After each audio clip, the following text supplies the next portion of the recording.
Alright, let's dive into something that's been making headlines lately, the potential contempt of Congress charge against Dr. Anthony Fauci.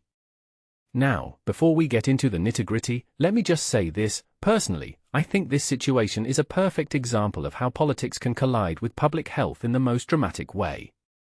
It's not just about Fauci, it's about the broader implications for how we handle scientific expertise in the public eye.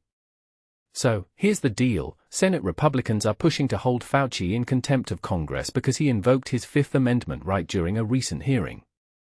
Now, what makes this really interesting is the context. Fauci, who became a household name during the COVID-19 pandemic, has been a lightning rod for criticism, especially from the right. But let's take a step back. Why would someone like Fauci, a seasoned public servant, feel the need to plead the Fifth? In my opinion, it speaks volumes about the politicization of the pandemic and the intense scrutiny he's faced. One thing that immediately stands out is the role of Senator Rand Paul in all of this. Paul has been Fauci's most vocal critic, accusing him of everything from lying to Congress to mishandling the pandemic response. But here's where it gets tricky. Paul argues that Fauci couldn't invoke the Fifth Amendment because of a preemptive pardon from President Biden. Personally, I think this is a stretch. Legal experts, like Georgetown law professor Abby Smith, have pointed out that the scope of such pardons is unclear. What many people don't realize is that pleading the Fifth isn't an admission of guilt, it's a constitutional right to avoid self-incrimination.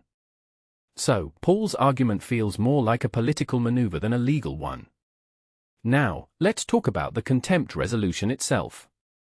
If it passes, it could lead to a prosecution, but that's a big if. The U.S. Attorney for the District of Columbia, Jeanine Pirro, would need to secure an indictment from a grand jury.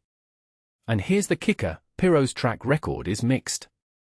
If you take a step back and think about it, this whole process feels like a high-stakes game of political chess. Is this really about accountability, or is it about scoring points with a base that's been skeptical of Fauci for years? What this really suggests is that the pandemic's aftermath is far from over. The debate over Fauci's role isn't just about his actions, it's about how we as a society handle scientific advice during a crisis. From my perspective, the attacks on Fauci reflect a deeper distrust of institutions and experts. It raises a deeper question: can we have a rational conversation about public health when everything is so polarized? A detail I find fascinating is Fauci's opening statement during the hearing.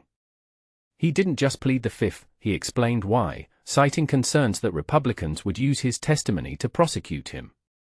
To me, this shows a man who's been backed into a corner. Whether you agree with him or not, it's hard not to see the human element here.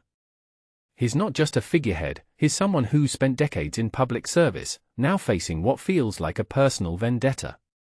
And speaking of vendettas, Fauci's lawyer called Paul's campaign exactly that, an obsessive vendetta.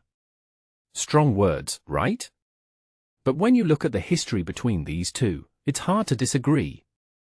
Paul has been gunning for Fauci for years, and this hearing feels like the culmination of that.